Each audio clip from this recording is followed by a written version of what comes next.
The bullet tore through the night air. Destiny Monroe didn't think, didn't calculate, didn't hesitate. One moment she was standing outside a corner store on the west side at 3 in the morning, watching two armed men close in on an elderly Korean woman near the ATM machine. The next moment her body acted on pure reflex, her grandmother's words pulsing through her mind the way they always did when danger arrived. Child, when you see trouble coming for somebody you step in. That's what family does, and everybody's family when they need help. She threw herself forward, colliding with the woman's small frame, expensive silk and delicate bones crumpling under her hands as she shoved her aside. Then fire erupted in her left shoulder, white-hot and devastating. The pavement rose up to slam into her face. Screaming filled the air. Maybe hers, maybe someone else's. The last image burned into her mind was the old woman's face hovering above hers, mouth-forming words in a language Destiny couldn't comprehend. And those eyes, sharp, fearless, calculating even as blood pooled on the concrete. Then darkness swallowed everything. When Destiny's eyes opened again, nothing made sense.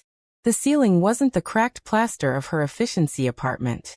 It was elaborate white molding, the expensive kind she'd only seen in interior design shows. Her hands touched sheets so soft they had to be silk, probably worth more than 4 months of her rent combined. Massive windows revealed the city skyline glittering like diamonds on black velvet. And for one confused heartbeat, she wondered if she'd crossed over. If this was some kind of anteroom before final judgment.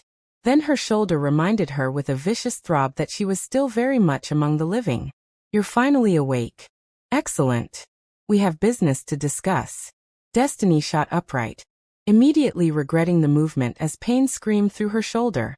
The elderly woman from the corner store sat beside the bed, composed and elegant in a tailored cream suit that probably cost more than Destiny's beat-up Honda. In proper light, Destiny could see the woman was in her late 60s, silver hair styled in an immaculate bun, features that spoke of aristocratic bloodlines and generational wealth. Where am I? Destiny's voice came out hoarse, her throat sandpaper dry. What's going on? I need to get out of here. I've got deliveries, I've got bills due. You intercepted a bullet intended for me. The woman's English was flawless, almost unaccented. The shooter escaped. You lost consciousness. My associates brought you here for medical attention. You've been unconscious for nearly 19 hours. Destiny threw aside the silk sheets and realized immediately she was dressed in someone else's pajamas, expensive ones that fit her perfectly, which meant someone had stripped her, taken her measurements, redressed her while she was out cold. The violation made bile rise in her throat. I'm leaving right now. She stood on shaking legs and made it maybe 4 steps before her knees gave out. The old woman didn't move to assist, just observed with those keen dark eyes as Destiny grabbed the bedpost to keep from collapsing. You're experiencing weakness from blood loss. Sit before you injure yourself further. Listen, I don't know who you are, but I can't stay here. I've got 3 jobs. My rent's due in 6 days. I have responsibilities. You have $93,000 in medical debt from your grandmother's final illness. The woman's tone remained neutral, matter of fact. You drive for Uber Eats, work overnight inventory at Walmart, and clean houses on weekends for families in the suburbs. You wire money to your mother and younger sister in Memphis twice monthly despite barely having enough to feed yourself. You haven't seen a dentist in 3 years because you can't afford insurance. Should I continue? Cold dread flooded Destiny's system. How do you know any of that? I make it my priority to know everything about people who capture my interest. And you, Miss Monroe, have captured my interest completely. Destiny backed toward the door, her shoulder pulsing with each heartbeat, her head spinning. This is crazy. You can't just take people because they helped you out. Taken is such a harsh interpretation. I prefer to think of it as protective hospitality.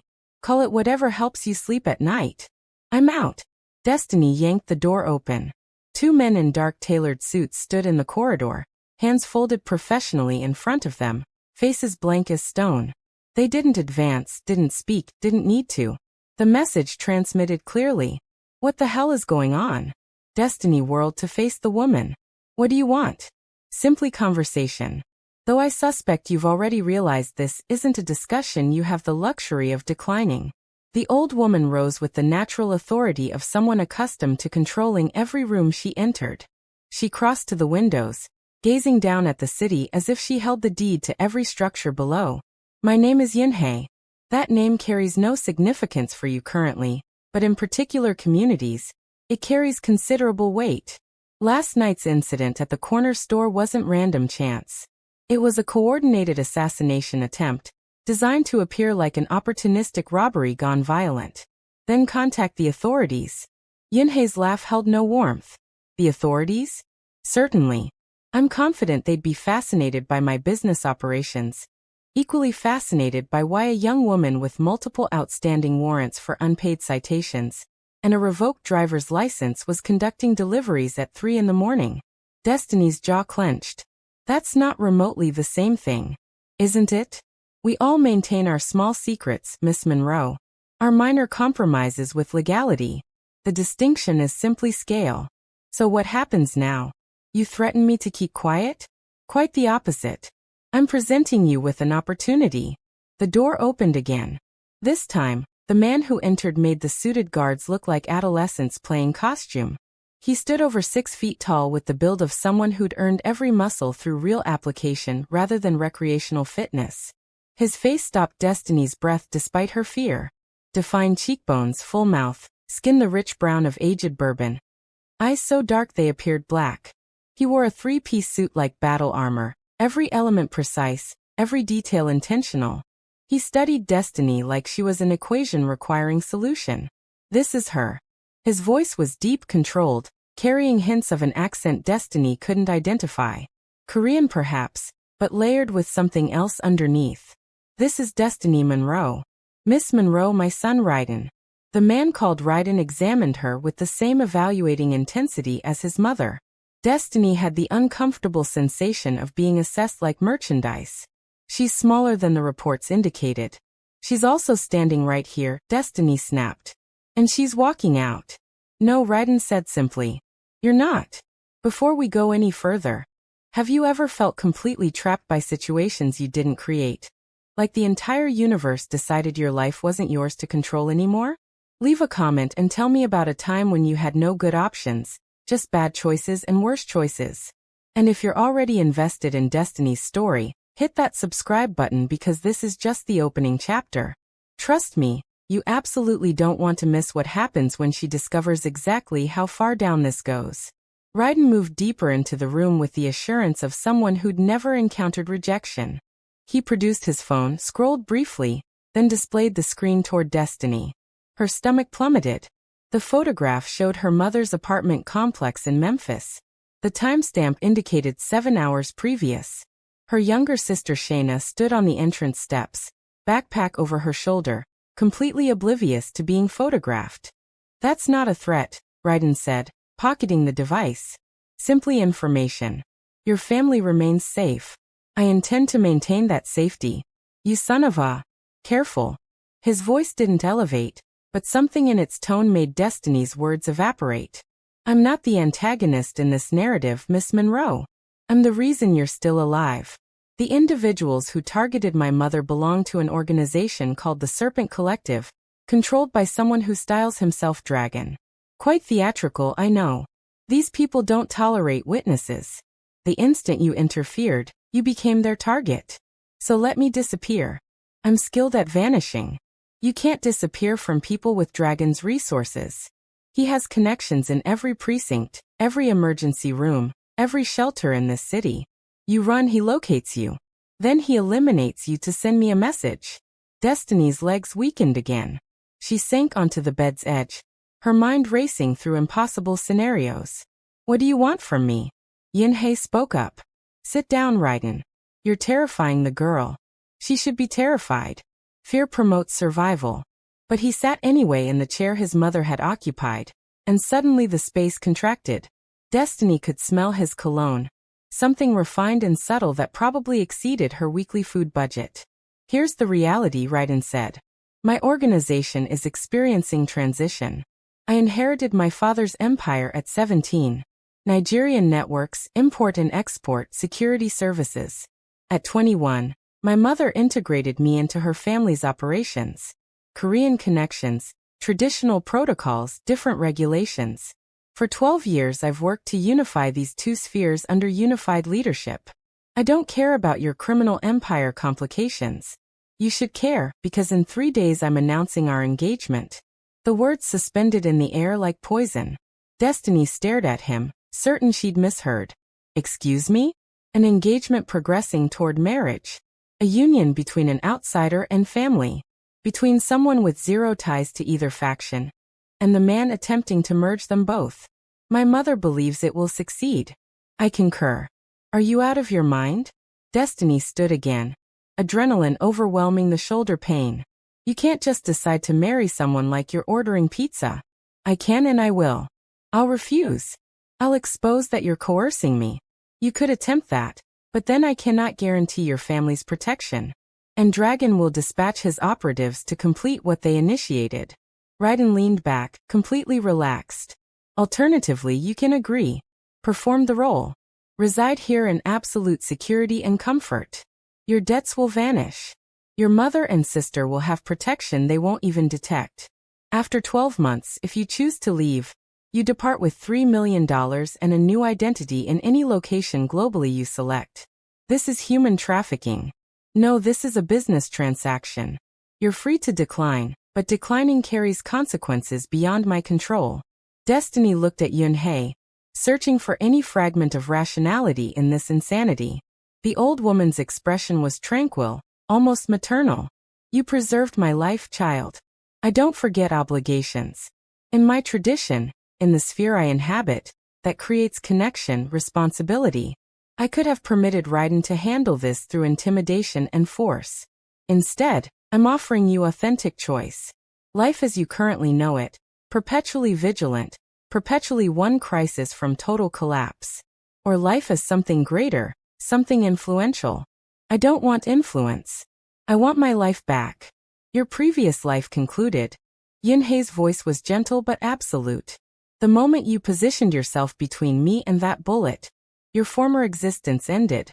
You simply didn't realize it yet. This is your transformation. What you become depends entirely on you. Destiny's hands trembled. She pressed them against her legs, attempting to think through the haze of terror and exhaustion.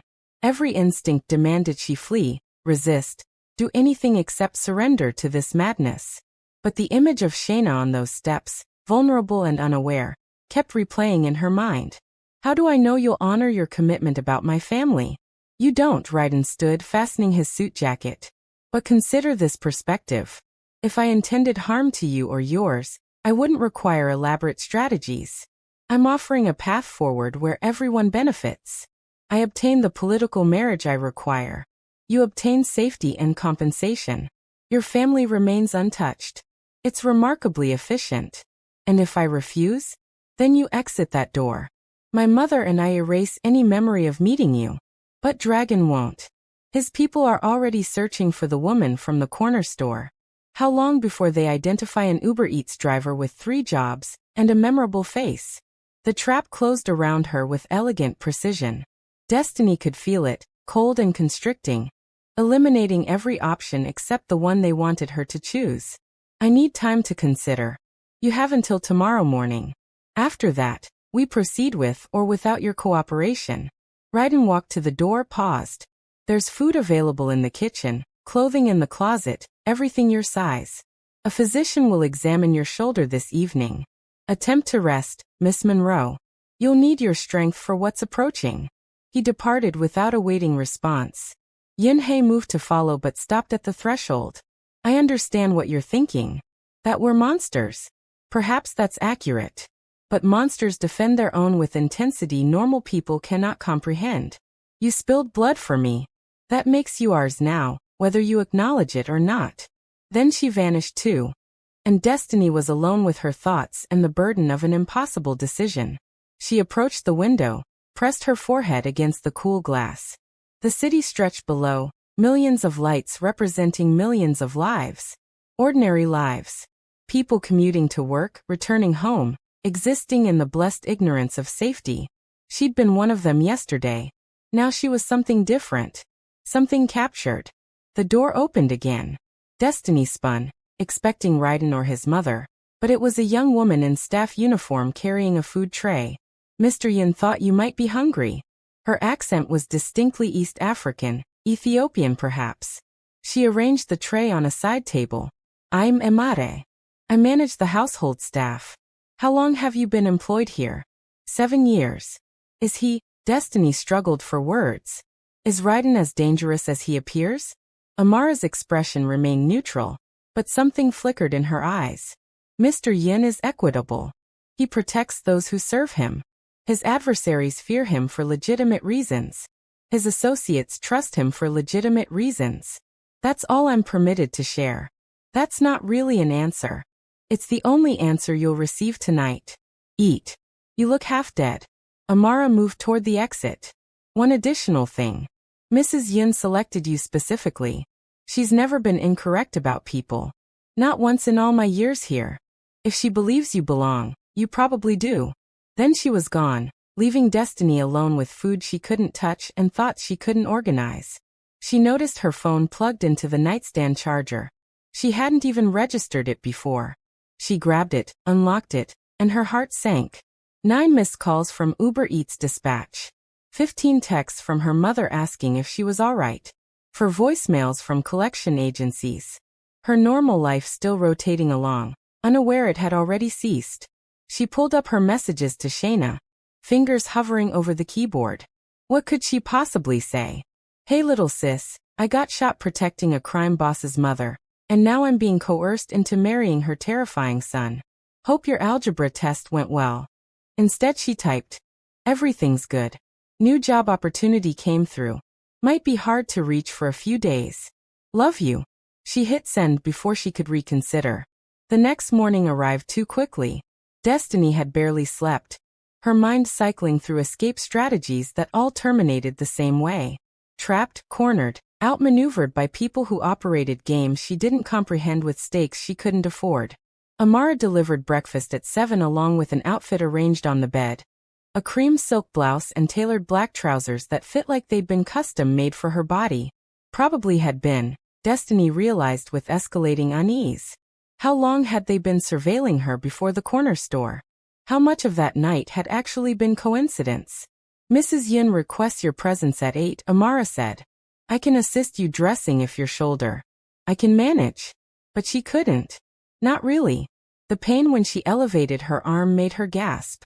Amara stepped in smoothly, helping her into the blouse without comment. Her hands gentle and professional.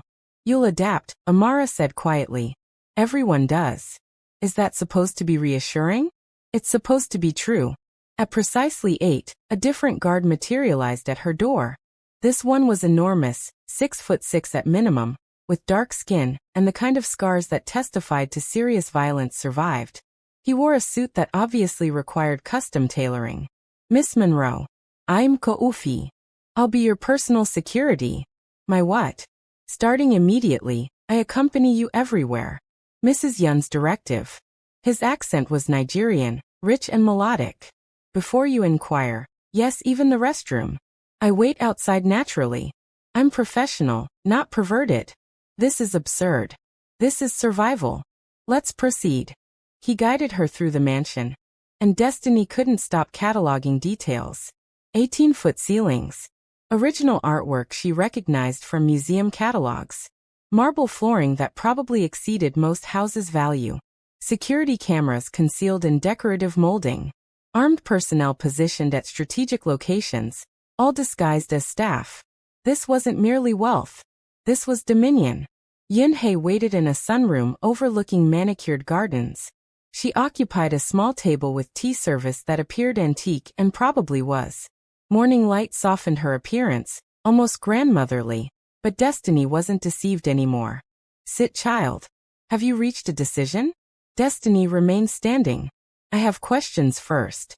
Naturally you do. Ask. The corner store.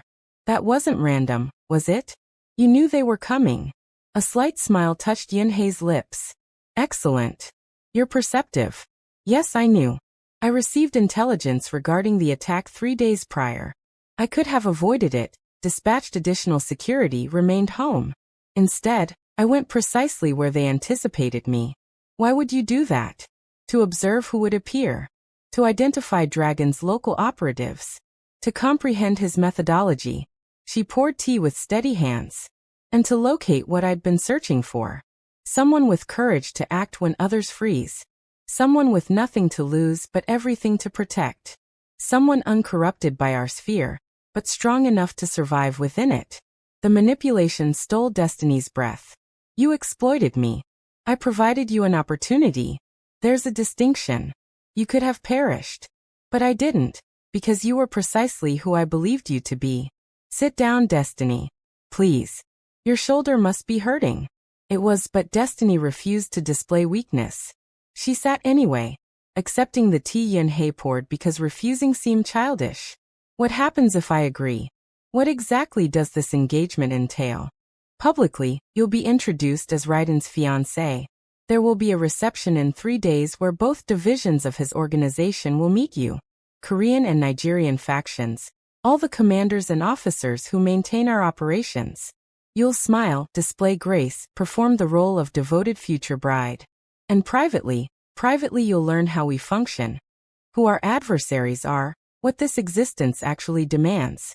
You'll have instructors for Korean language and traditions, combat preparation, financial education, everything required to survive and eventually flourish in this world. I don't want to flourish in organized crime. Don't you? Yin-hei's eyes were sharp over her teacup rim. You've spent your entire existence being crushed by systems designed to maintain people like you impoverished and powerless. Student debt, medical bills, employment that pays nothing and demands everything. The American dream, they call it. But it's fiction, isn't it? You labor yourself to exhaustion and perish anyway, leaving nothing except more debt for those you love. The words struck too accurately.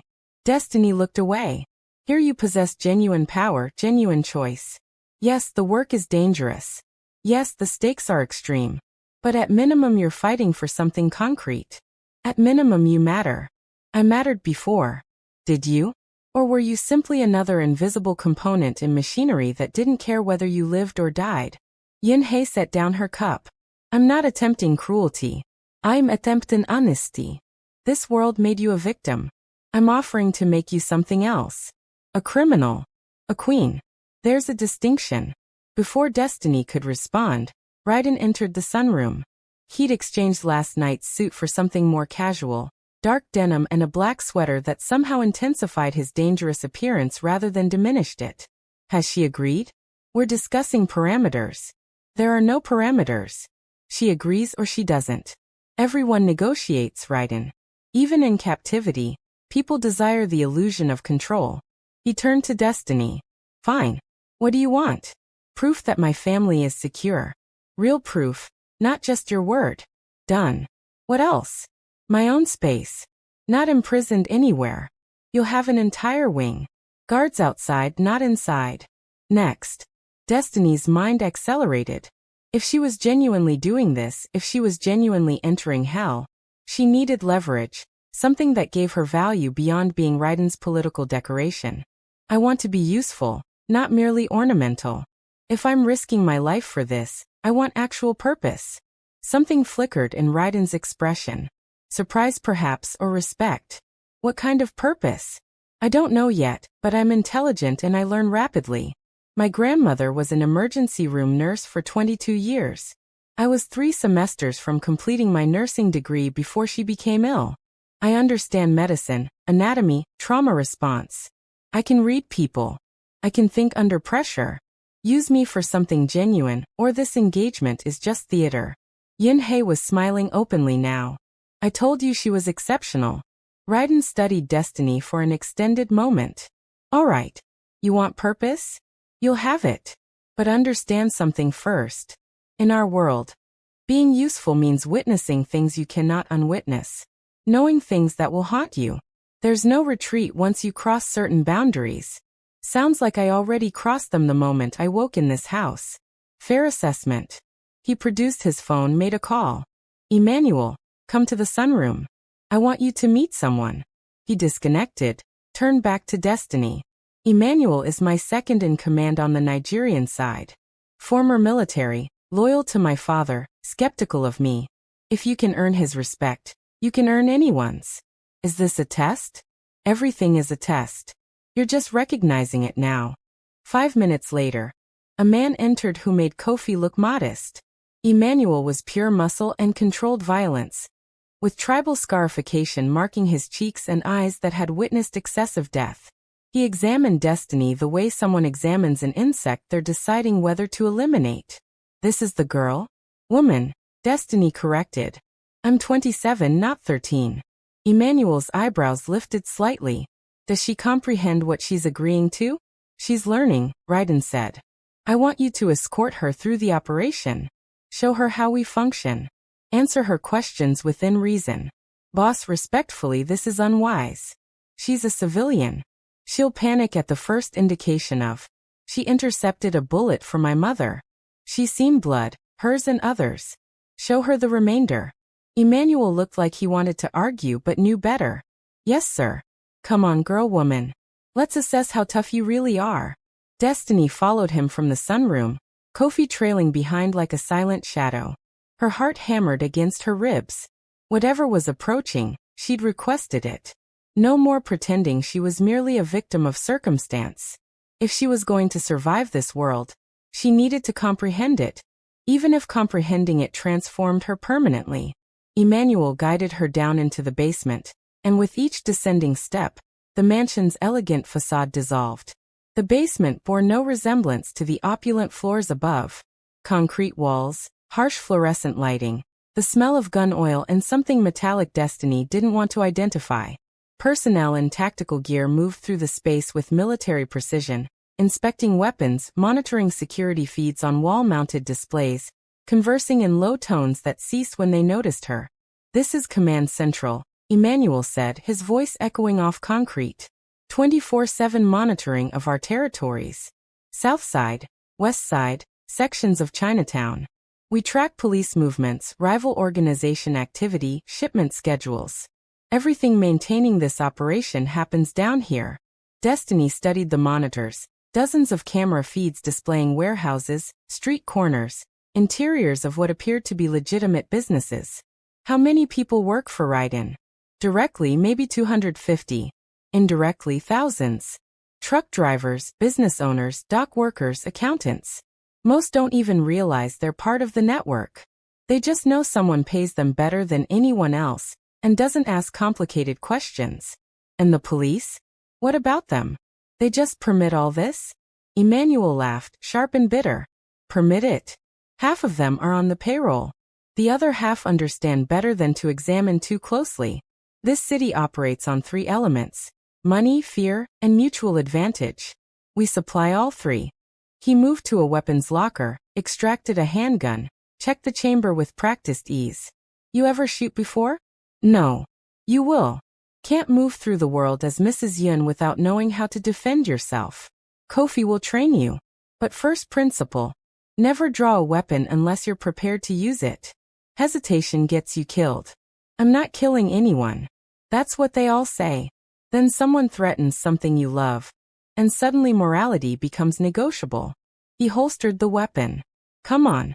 I want to show you something else. They moved deeper into the basement complex, through a reinforced door requiring both keycard and fingerprint scan. The room beyond was smaller, colder. A man sat restrained to a chair, face bloodied, breathing labored. 2 of Raiden's people stood guard, arms crossed. Destiny's stomach revolted. What is this? Information extraction.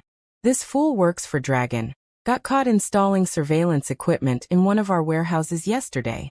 We've been asking him questions. He's been uncooperative. The man in the chair looked up at Destiny through swollen eyes. He couldn't have been older than 26. Blood dripped from his nose onto his shirt. Why are you showing me this? Because this is reality. No filters, no beautiful lies. You want to be useful?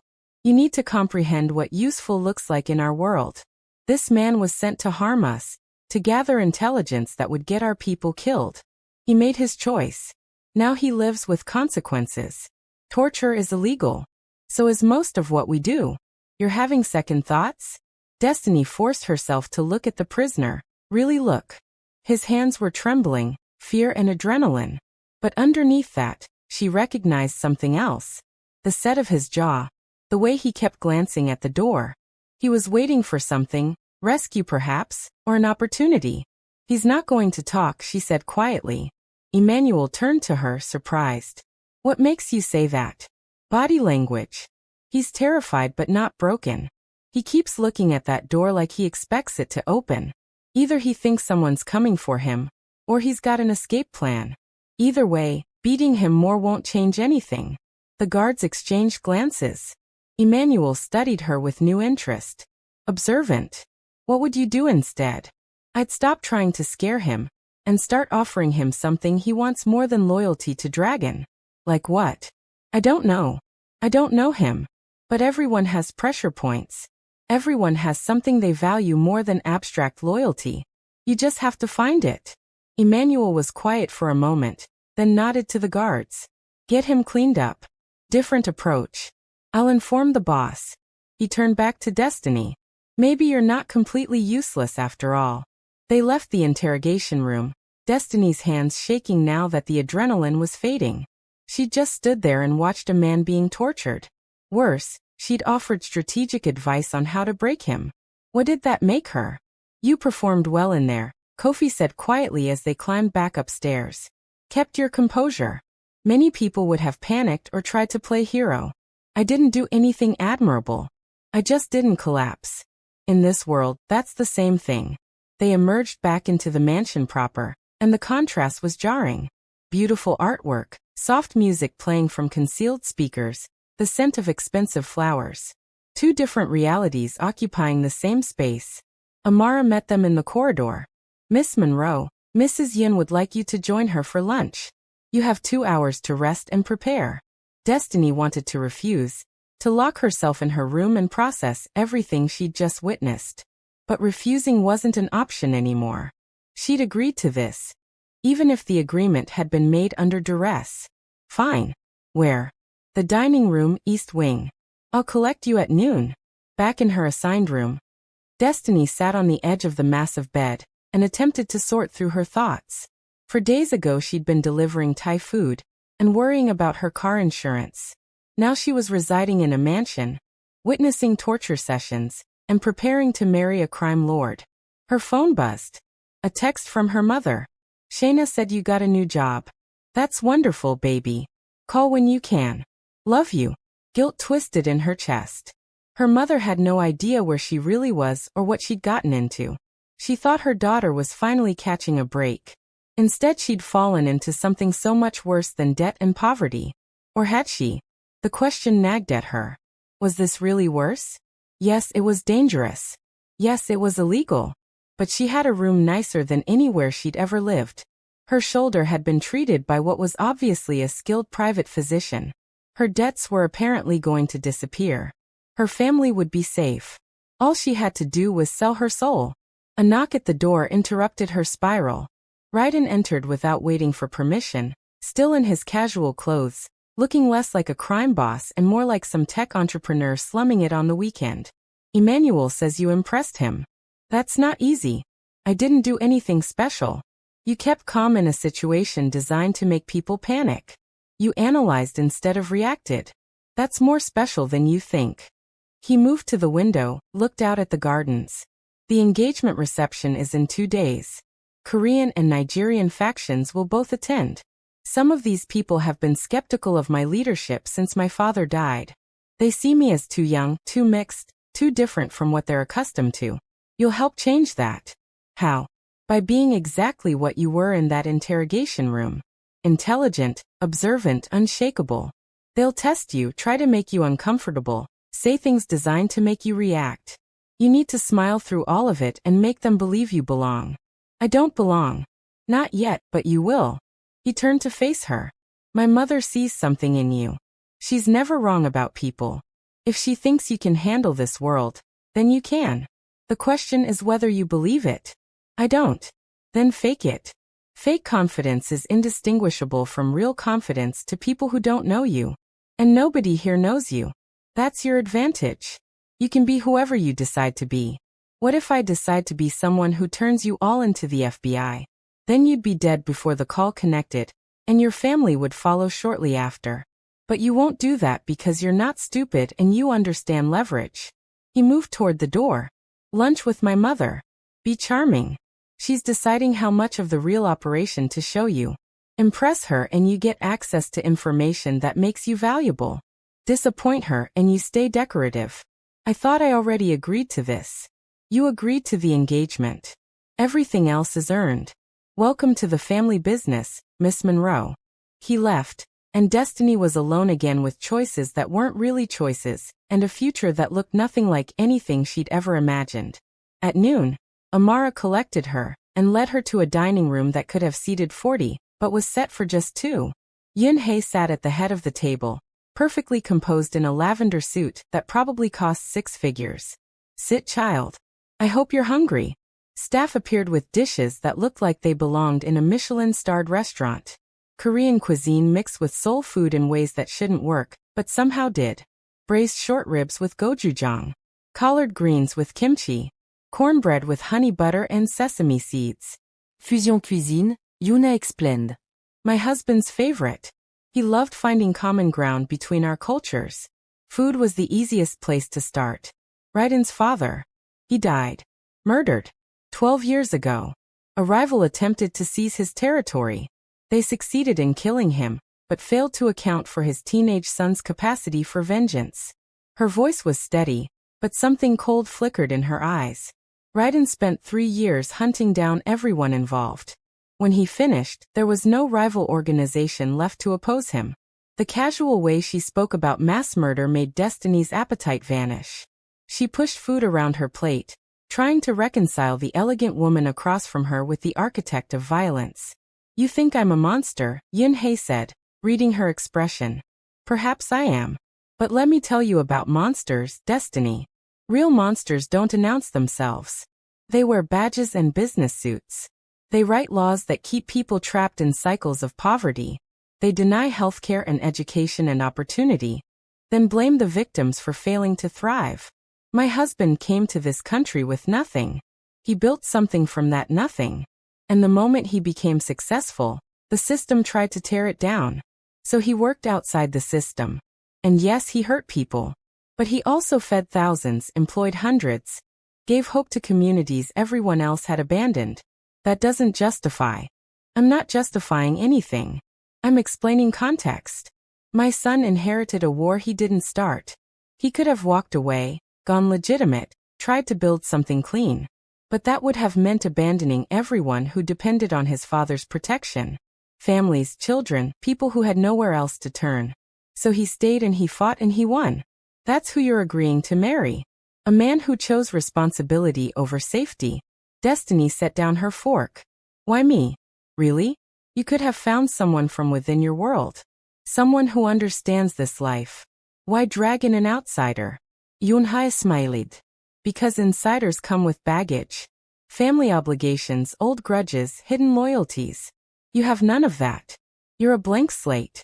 More importantly, you're proof that this organization is bigger than bloodlines and old grudges. When people see that Raiden chose someone who saved my life out of pure instinct, someone with no agenda and no connections, it sends a message. We value loyalty and courage over pedigree. And if I mess up, if I say the wrong thing or offend the wrong person, then you learn from it. I don't expect perfection, Destiny. I expect effort. Show me you're trying to understand this world, and I'll protect you from your mistakes. Show me you're sabotaging it, and Raiden's offer of $3 million and a new identity becomes significantly less appealing. The threat was delivered with the same gentle tone she'd used to discuss food. That's what made it terrifying. I met someone in the basement today, Destiny said, changing subjects. One of Dragon's people.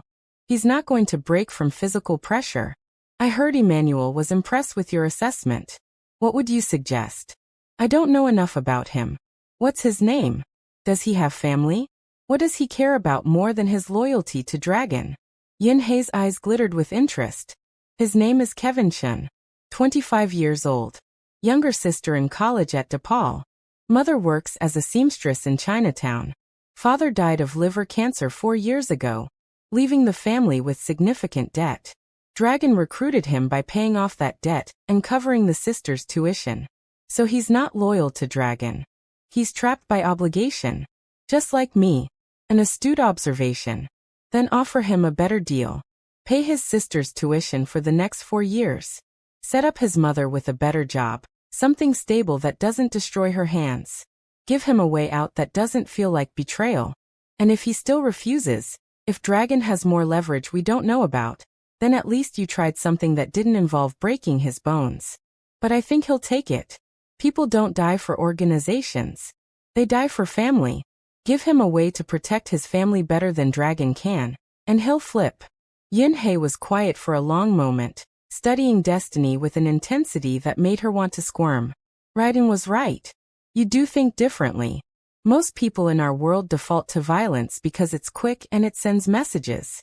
But violence is expensive and it creates enemies. Your approach is subtler, more sustainable. I'm not trying to help you be a better crime organization. Aren't you? The moment you offered that suggestion, you became complicit. You're already helping whether you admit it or not. She dabbed her lips with a napkin. I'm going to give you a gift, Destiny. Information. Real information about how this organization actually works. Not the violence and drugs that people imagine when they think organized crime. The boring truth underneath. She gestured and staff appeared to clear the table, replacing dishes with a laptop. Yunhei opened it, pulled up spreadsheets and documents. This is a construction company we own. Completely legitimate.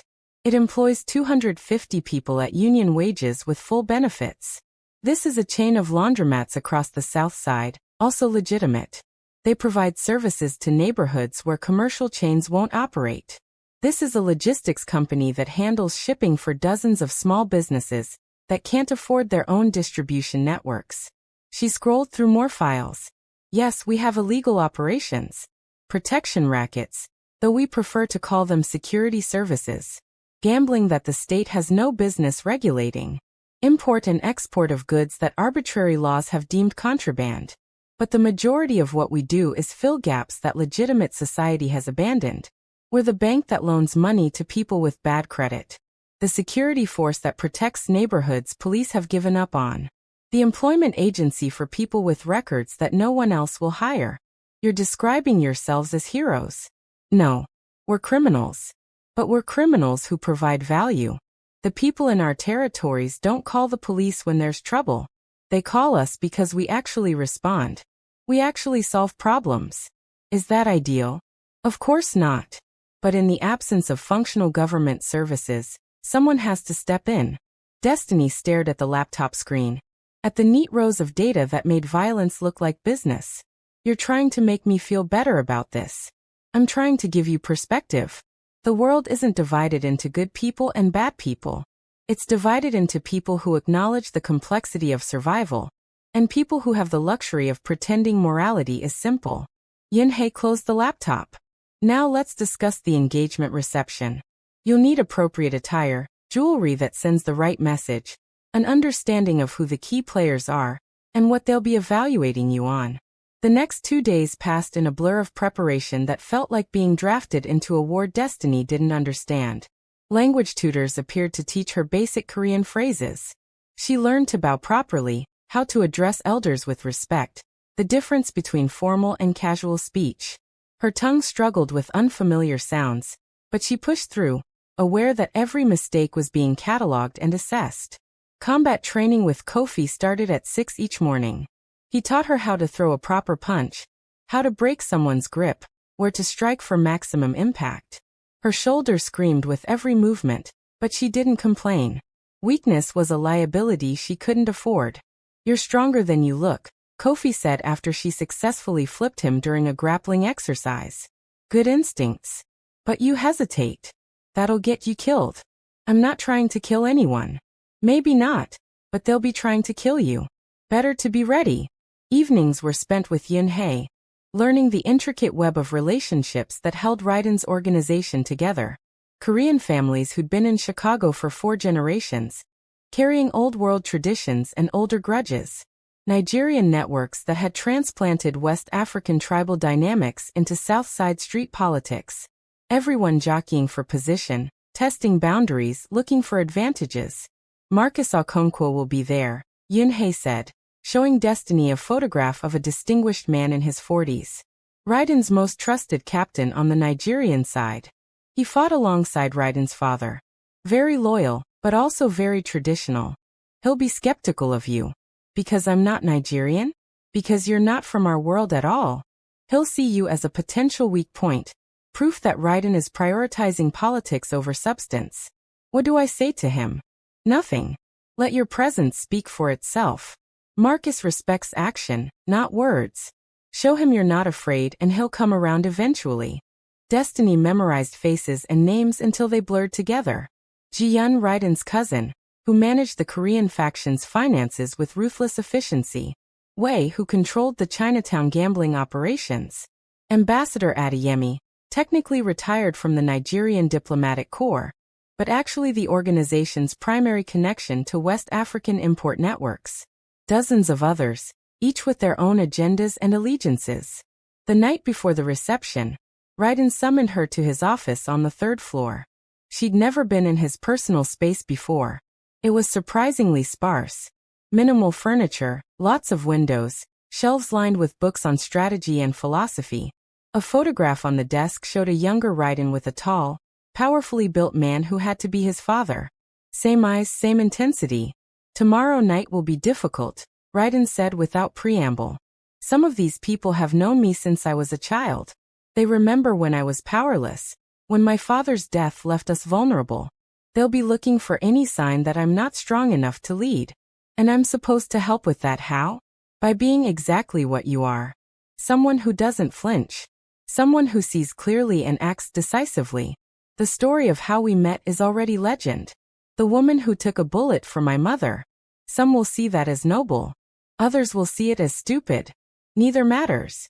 What matters is that you proved you don't freeze under pressure. I was terrified.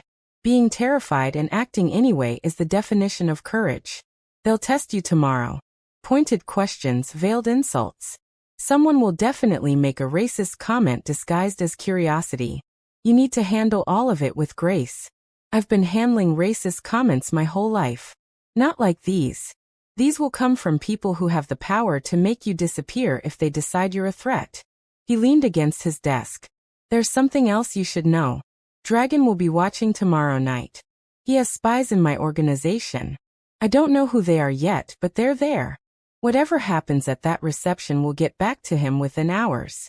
So we need to project absolute unity, absolute strength. You're saying there's a traitor in your inner circle. At least one, possibly more. That's why I need you sharp tomorrow. Watch people. Notice who asks what questions, who seems too interested in our security arrangements, who steps away to make phone calls at odd moments. You're an outsider. You see things differently than people who've been in this world too long. Destiny thought about Kevin Chun in the basement, about the interrogation she'd witnessed. Did you take my advice about offering him a better deal? I did. His sister's tuition is paid through graduation. His mother starts a new job Monday at one of our legitimate businesses, triple her current salary. Kevin gave us 4 safe house locations, and the names of 6 other Dragon operatives in exchange. So torture doesn't work, but basic human decency does. Imagine that. Raiden almost smiled. Don't get sanctimonious. We still would have broken him eventually. Your way was just faster and cheaper. That's valuable in business. This isn't business. It's people's lives. It's both. That's what you need to understand. Every decision I make affects hundreds of families. If I show weakness, rival organizations move in. People. Children lose parents. Widows lose income. The violence you find so distasteful is what keeps a larger violence at bay. Sometimes the only way to protect people is to be more dangerous than their enemies. That's a convenient rationalization. It's reality. You can judge me for it, or you can understand it. Either way, tomorrow night you stand beside me and smile like you believe in what we're doing. Because if you don't, if you show even a flicker of doubt, someone will exploit it. He moved closer, and Destiny became acutely aware of how much space he took up in the room. How much presence he carried without even trying. One more thing. We'll need to sell the romance. Not overtly. We're not teenagers fumbling through first love. But there needs to be something visible. Comfortable proximity, a touch on the arm. Eye contact that suggests familiarity. Can you do that? Her mouth went dry. I can try. Trying isn't good enough. These people are predators. They smell hesitation. They'll know if we're faking. We are faking. That's the whole point of this arrangement. Then we need to fake it convincingly. He studied her face like he was memorizing details. You're not what I expected when my mother first suggested this plan. What did you expect? Someone more desperate. More obviously grateful for the opportunity. Someone easier to control. Sorry to disappoint. You didn't. Disappointed would mean I wanted something different. I'm finding that I prefer exactly what I got. Someone who pushes back, who questions, who doesn't just accept the world as it's presented. He stepped back, creating distance again. Get some rest. Tomorrow is going to be exhausting. Destiny left his office with her heart racing and her thoughts tangled. She was starting to understand him, and that felt dangerous. Easier to hate him when he was just an abstract villain. Harder when she saw the impossible weight he carried, the constant calculations required to keep everyone alive. That night's sleep came in fragments. She dreamed of the corner store, but in the dream she didn't push Yunhei out of the way. She just stood there, frozen, while the gun fired again and again. She woke gasping, shoulder throbbing, alone in a room too big and too expensive to feel safe. The day of the engagement reception arrived with artificial brightness. Amara and a team of stylists invaded Destiny's room at dawn, turning her into someone she barely recognized. Hair twisted into an elegant updo that exposed her neck and shoulders. Makeup applied with precision that emphasized her eyes and cheekbones. A dress that must have cost more than her car.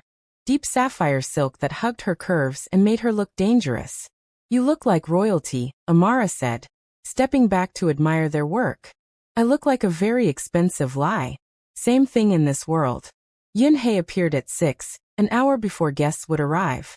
She wore traditional Korean hanbok in midnight blue. Every detail perfect, looking like she'd stepped out of a historical drama. But her eyes were sharp, assessing. Stunning. The dress was the right choice. Korean enough to show respect. Modern enough to show you're not trying to be something you're not. She circled Destiny slowly. How do you feel? Terrified. Good. Fear keeps you alert. Just don't let anyone see it. She produced a jewelry box, opened it to reveal a necklace that made Destiny's breath catch. Jade and diamonds arranged in a pattern that was somehow both Korean and contemporary. This belonged to Raiden's grandmother. Wearing it sends a message about your place in this family. I'm not actually part of this family. You are the moment you put this on. Everything changes after tonight, Destiny. You understand that? Yes. Right now you're a captive playing a role. After tonight you're something else. Someone people will fear or respect or want to destroy. There's no going back to being invisible.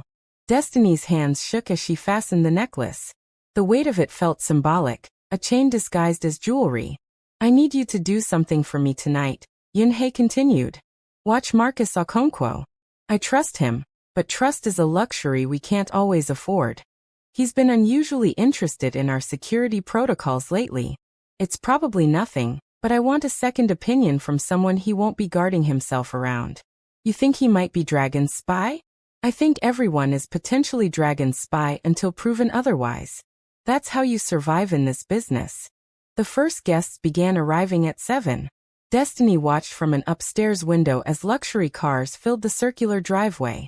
Men in expensive suits, women in designer dresses, everyone arriving with an entourage, everyone projecting power.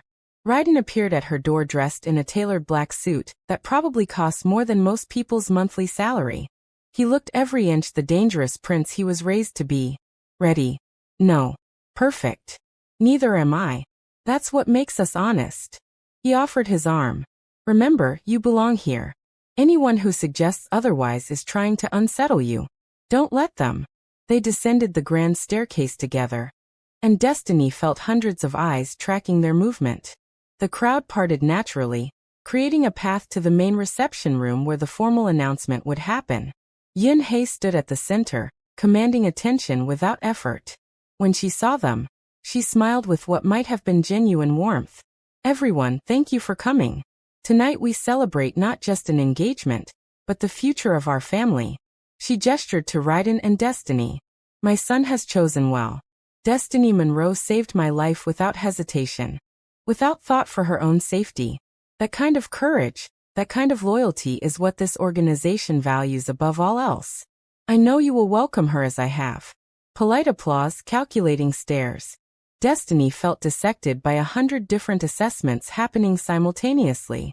Then Marcus Okonkwo stepped forward. He was exactly as imposing in person as his photograph suggested. Tall, broad-shouldered, with the kind of presence that came from real combat experience. Miss Monroe. We're honored to meet the woman brave enough to take a bullet for Mrs. Yun. That's the kind of action that earns respect in our world. He extended his hand. Destiny shook it, meeting his eyes directly. I appreciate that, Mr. Okonkwo, though I hope my value to this family extends beyond that one moment.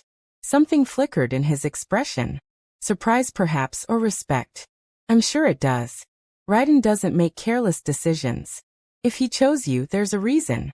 But his eyes said he hadn't decided what that reason was yet. Have you ever walked into a room and felt like everyone was measuring whether you belong there? Like you were one wrong word away from being exposed as a fraud? That's what Destiny's facing right now, except her stakes are life and death.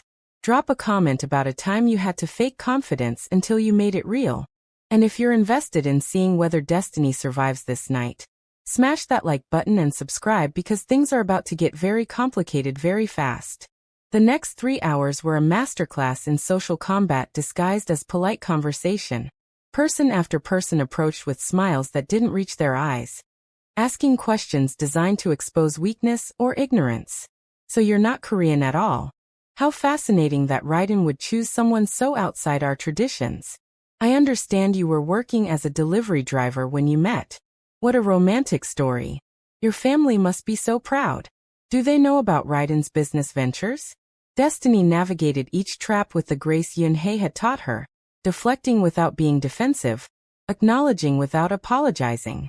Yes, she was an outsider. That was precisely why she was valuable. Fresh perspective, no old grudges, pure loyalty born from gratitude rather than obligation. But it was exhausting. Every conversation required 3 layers of analysis. What they were really asking, what they wanted her to reveal, how to answer without giving them ammunition. By the time servers began circulating with champagne, Destiny's face hurt from maintaining a pleasant expression. Raiden stayed close, a constant presence at her elbow. His hand occasionally found the small of her back, a touch that looked intimate but felt strategic. They were performing for an audience that graded on survival. You're doing well, he murmured during a brief moment alone. Better than well. Marcus is watching you like you're a puzzle he can't solve. That's exactly what we want. He keeps asking about my family. Very casual questions but pointed. What did you tell him? That they're in Memphis. That they're proud of me. Nothing specific. But he's fishing for leverage, isn't he? Ways to pressure me if needed. Probably. Or he's just being thorough. Marcus was my father's right hand. He takes security seriously. The fact that you noticed his pattern says you're learning. A commotion near the entrance drew everyone's attention. A woman had arrived late, making an entrance that demanded notice. She was stunning in the way that came from genetic luck and expensive maintenance. Korean features, flawless skin, designer dress that probably required a team to get into. She moved through the crowd with the confidence of someone who'd never been told no. Raiden's expression hardened almost imperceptibly. Who is she? Destiny asked. Yeon. My cousin. She runs our financial operations and has never forgiven me for inheriting leadership instead of her father. Be very careful around her. She's brilliant and vindictive in equal measure. Jiyeon approached with a smile that was all teeth and no warmth. Raiden, how wonderful to finally meet your mysterious bride-to-be. She turned to Destiny, eyes scanning with surgical precision. Destiny Monroe. I've heard so much about your heroic rescue. Tell me, was it instinct or calculation that made you throw yourself in front of a bullet? Instinct. I didn't have time to calculate. How refreshing. Most people in our world do nothing but calculate. It must be liberating to act without thinking through consequences. The insult was wrapped in compliment wrapping, delivered with a smile that never wavered. I find that people who overthink tend to paralyze themselves. Destiny replied smoothly. Sometimes action is more valuable than perfect planning. Interesting philosophy. I wonder if you'll maintain it once you understand what this family actually does, the weight of the decisions we make, the lives that depend on us getting those calculations exactly right. Ji-yeon turned to Raiden. I need to discuss the quarterly reports with you. Several discrepancies that require your attention. Tomorrow. Tonight is about celebration, not business. Of course. Forgive me. I sometimes forget that romance should take precedence over the survival of our organization. She smiled at Destiny again. Enjoy your evening. I'm sure it will be memorable. She glided away, leaving tension in her wake. She hates me, Destiny said. She hates everyone. Don't take it personally. Ji-yeon has wanted control of this organization since we were children. My father choosing me, then me choosing an outsider as a bride, feels like a personal insult to her competence. Is she dangerous? Extremely. But she's also pragmatic. As long as I'm useful to her career, she won't move against me openly. The moment I become a liability, she'll gut me without hesitation. Welcome to family dynamics in organized crime. More guests approached, more conversations that felt like chess matches. Destiny was starting to recognize patterns. The Korean faction asked about cultural assimilation and respect for tradition. The Nigerian faction focused on loyalty and strength. Everyone wanted to know if she understood what she was getting into and whether she'd crack under pressure. During a lull, Destiny excused herself to the restroom. Kofi shadowed her silently, taking position outside the door. Inside the ornate bathroom, she gripped the marble counter and stared at her reflection. The woman looking back seemed like a stranger. Elegant, composed, belonging in a world of crystal chandeliers and casual cruelty. When had the performance started feeling less like a lie? The door opened. Ji-yeon entered, checking her makeup in the mirror like Destiny wasn't even there. For a long moment neither spoke. You're smarter than you look, Ji-yeon finally said. I was expecting some desperate gold digger. Instead I get someone who actually listens and thinks before speaking. Interesting. Thanks, I think. It's not a compliment. It's an observation. Smart can be useful or dangerous depending on whose side you're on. She pulled out lipstick, applied it with precision. I'm going to give you advice you didn't ask for because I suspect you'll actually hear it. Don't trust Yun-hye. She's a manipulator of the highest order. Everything she does serves a purpose you won't see until it's too late. She chose you, yes, but not for the reasons you think. And why did she choose me? Because you're expendable. An outsider with no connections, no power base, no family in the business. If this engagement strategy fails, if you become a liability, Raiden can dispose of you without political complications. You're a test case, a proof of concept. If it works, great. If it doesn't, you disappear and they try something else. The words landed like ice water because they made horrible sense. Why tell me this? Because I want to see what you do with the information. Whether you run or fight or do something unexpected. You're a variable in an equation I don't like, Miss Monroe. Variables get eliminated or they get controlled. Figure out which one you want to be. Ji-yeon left without waiting for a response. Destiny stood alone in the bathroom. Her reflection now looking less like a stranger, and more like a trapped animal wearing an expensive dress. When she emerged, Raiden was waiting, concern flickering across his features. You were gone a while. Ji-yeon found me. She warned me about your mother. Said I'm expendable. She's trying to destabilize you, create doubt. Don't let her. Is she wrong though? If this arrangement stops being useful, what happens to me? Raiden was quiet for a moment too long. Let's discuss this somewhere private. He led her through the mansion to a balcony overlooking the gardens. The reception continued inside, muffled by glass and distance. Out here the night was cold and quiet. Ji-yeon is right about one thing, Raiden said carefully. You're a calculated risk. Everything in this world is calculated risk. Yes, you're an outsider without protection beyond what I provide. Yes, that makes you vulnerable. But it also makes you valuable in ways she doesn't understand. You have no agenda except survival. No competing loyalties. No legacy expectations. That clarity is rare and precious. That's not an answer to my question. The answer is that I won't let anything happen to you as long as you're useful to me and mine. The moment you betray us, all bets are off. Is that the reassurance you wanted? Because it's the only honest one I can give. At least it's honest. I don't traffic in comfortable lies, Destiny. This life is dangerous. You could die tomorrow from dragons, people, or a random bullet or bad luck. I can't promise you safety. I can only promise I'll do everything in my power to keep you alive, because losing you would be inconvenient and expensive. In this world, that's as close to love as most people get. It shouldn't have been comforting, but somehow in its brutal honesty it was. We should get back, Destiny said. People will notice we're gone. Let them notice. Let them see we're comfortable enough with each other to step away. It reinforces the narrative.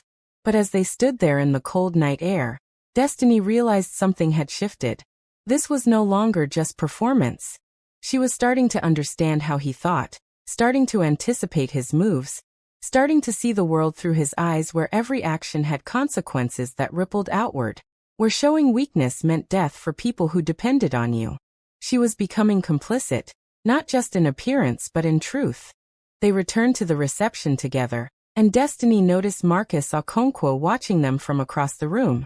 His expression was unreadable, but he was definitely paying attention. She thought about Yunhei's request to observe him. Throughout the evening she'd noticed him making 4 separate phone calls, each time stepping into quieter corners. Could be innocent. Could be something else. As the reception wound down, guests began departing with promises to see each other soon and veiled assessments of how well Destiny had performed. The general consensus seemed to be cautious approval. She hadn't embarrassed herself or Raiden. That was apparently success in this world. Finally, it was just family remaining. Yunhei, Raiden, Jiyun, Marcus, Emmanuel, and a few other key lieutenants. The atmosphere shifted from performance to business. Congratulations, Marcus said, raising his glass to Raiden and his bride. May this union bring strength to our family and fear to our enemies. Everyone drank, but Destiny noticed Marcus's eyes stayed on her, assessing, calculating something. Miss Monroe, he said. I'm curious. In all the conversations tonight, did anyone strike you as insincere? As perhaps playing a role rather than offering genuine welcome? The room went quiet, everyone watching to see how she'd answer. It was a test, maybe the most important one of the night. Destiny met Marcus's gaze directly, refusing to look away or toward Raiden for guidance. If she was going to survive in this world, she needed to stand on her own assessments. Everyone here was playing a role to some degree, she said carefully. That's what gatherings like this are. Political theater. The question isn't who was insincere, but whose performance revealed something they didn't intend to show. Marcus's eyebrows rose. And did anyone reveal such things? Several people. But I'd rather discuss my observations privately with Raiden and Mrs. Yun. Speaking openly about perceived weaknesses in front of those who might exploit them seems counterproductive. A slow smile spread across Marcus's face. Smart. Very smart. You're learning quickly. He turned to Raiden. I withdraw my earlier reservations. She'll do. The tension in the room eased fractionally. Destiny had apparently passed whatever test Marcus had designed, though she wasn't entirely sure how. The gathering broke up shortly after. Jiyun left with barely concealed irritation. Emmanuel clapped Raiden on the shoulder and told Destiny she'd exceeded expectations. The other lieutenants filed out with respectful nods, already mentally moving on to tomorrow's business. Soon it was just Raiden, Yunhei, and Destiny in the vast reception room. Staff moved efficiently through the space, clearing champagne glasses and flower arrangements like erasing evidence of the evening. You did exceptionally well, Yunhei said. Better than I'd hoped. Several people who came ready to dismiss you left reconsidering their positions. That's a significant victory. Marcus asked me about sincerity. That felt pointed. It was. He's concerned about internal security. Someone has been leaking information to Dragon about our shipment schedules and safe house locations. Marcus is trying to determine who. Yunhei studied Destiny's face. Did you notice anything about him during the evening? Destiny hesitated. He made several phone calls. Stepped away 4 times to different locations. Could be normal business. Could be something else. I couldn't hear the conversations. For calls. Ryden's voice sharpened. You're certain? Yes. Once around 8. Again near 9:30. Another around 10:15. The last one maybe 20 minutes before people started leaving. Ryden and Yunhei exchanged glances that communicated something Destiny couldn't decode. That's more than usual, Yunhei said quietly. Marcus typically doesn't conduct business during social events. He considers it disrespectful. Unless the business was urgent, Ryden added. Or he was reporting to someone. Mother, we need to look into this carefully. Agreed. But not tonight. Tonight we celebrate a successful debut. She turned to Destiny. Get some rest, child. Tomorrow the real work begins. You've proven you can handle social warfare. Now we'll see if you can handle everything else this life requires. Destiny left them discussing logistics in low voices, Kofi falling into step behind her as she climbed the stairs to her wing. Her feet ached from heels she'd worn for 7 hours. Her face hurt from smiling. Her brain felt scraped raw from constant vigilance. In her room she kicked off the shoes and let Amara help her out of the dress. The necklace came off last, heavy and cold in her hands. She stared at it for a long moment before placing it carefully in its box. You survived, Amara said, hanging the dress with reverent care. Most people don't make it through their first major event without at least one significant mistake. You were flawless. I wasn't. I was terrified the entire time. Which is why you were flawless. Terror keeps you sharp. Overconfidence gets you killed. She moved toward the door. Mrs. Yun asked me to tell you something. She's pleased with your observation about Marcus. Said it confirms her instincts about you. What instincts? That you see things others miss. That you're valuable beyond the political symbolism. That's dangerous knowledge, Miss Monroe. Once they realize you're useful, they'll never let you go. Amara left, and Destiny was alone with that truth. She'd entered this arrangement thinking she could survive 12 months, take the money, and disappear into a new life. But she was starting to understand that people didn't just leave this world. They died in it or they became it. She looked at her phone. Text from Shayna. Hope your new job is amazing. Mom says you sound happy. I'm proud of you, sis. Guilt twisted her stomach. Shayna thought she'd finally caught a break. Instead she was neck deep in organized crime, playing spy games with people who'd kill her without losing sleep if she became inconvenient. She should warn her, tell her to be careful. But what could she say that wouldn't terrify her or make her do something reckless? Instead she typed, job is intense but good. Miss you. Study hard. Love you. Safe. Meaningless. A lie wrapped in truth. Sleep didn't come easily. Every time she closed her eyes she saw Marcus making those phone calls, saw Ji-Yun's calculating stare, saw Kevin Chin bloody in that basement chair. This was her world now. Violence and manipulation wrapped in expensive suits and polite conversation. 6 months ago she'd been delivering Korean food at 3 in the morning. One emergency away from losing everything. Now she stood in the center of a criminal empire. Having just exposed a potential traitor, wearing clothes that cost more than her old car. With armed men who'd die for her if ordered. Her phone buzzed. Text from Shayna. Just got my midterm scores back. 3.8 GPA. You always said I could do it. Thank you for believing in me. Tears stung her eyes. This was why. This was always why. Everything she'd done. Every line she'd crossed. Every piece of her soul she'd compromised. So Shayna could live clean and safe and normal.